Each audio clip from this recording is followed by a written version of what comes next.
বলছে Red October Corporation reported net income, তাহলে net income plus figure operating অ্যাক্টিভিটিসে বসবে 2015 সালে। ডেপ্রিসিয়েশন এক্সপেন্স অস টাকা 17,000, ডেপ্রিসিয়েশন এক্সপেন্স প্লাস ফিগারে বসবে অপারেটিং অ্যাক্টিভিটিসে।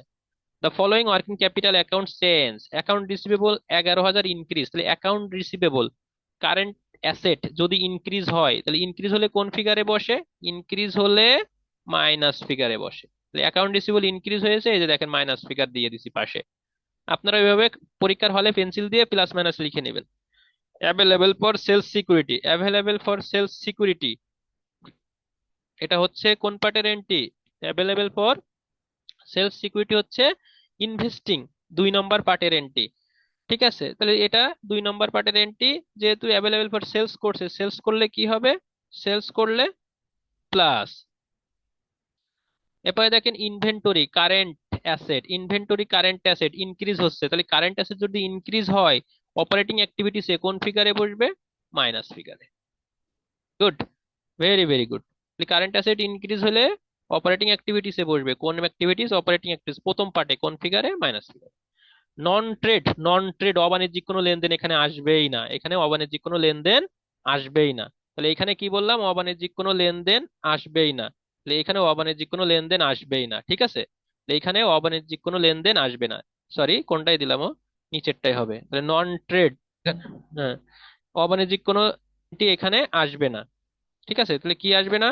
অবাণিজ্যিক কোনো এন্ট্রি এখানে আসবে না। এই যে নন ট্রেড আছে, এই নন ট্রেড এখানে আর আসবে না। নন ট্রেড পেয়েবল, নোট পেয়েবল আসবে না, বাদ।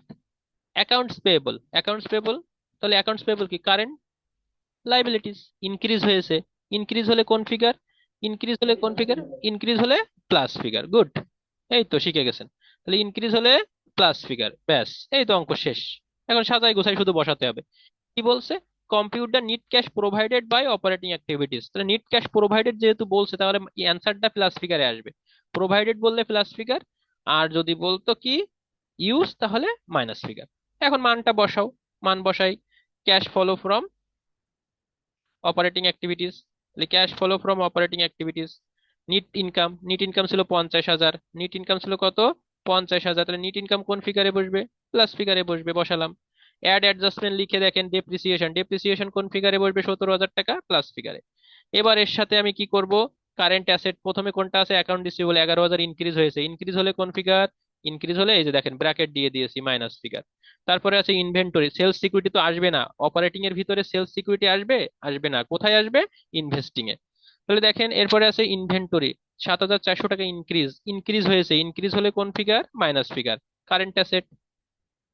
এরপরে নন ট্রেড তো আসবে না, অবাণিজ্যিক কোনো লেনদেন এখানে আসবে না। অ্যাকাউন্টস পেবল, কারেন্ট লাইবিলিটিস 9,300 টাকা ইনক্রিজ হয়েছে, ইনক্রিজ হলে কোন? কারেন্ট লাইবিলিটিস ইনক্রিজ হলে প্লাস ফিগার, এই যে প্লাস ফিগার দিলাম। যোগ বিয়োগ করো, 7,900 টাকা হয়েছে। এই 7,900 আর 50,000 যোগ করলে 57,900। যেহেতু এটা প্লাস ফিগার, তাহলে নাম কি হবে? নাম হবে হচ্ছে net cash provided by operating activities. Net cash provided by operating activities. ঠিক আছে, এই হচ্ছে আমাদের একটা অপারেটিং অ্যাক্টিভিটিস এর পার্ট গেল। আমরা একটু কি করব? আর এই পার্ট করব না, আমরা একটু অন্য পার্টে যাব। অপারেটিং বাদ দিয়ে আমরা যাব হচ্ছে অন্য একটা পার্টে যাব। অপারেটিং তো অনেকগুলো করলাম, এই অপারেটিং বাদ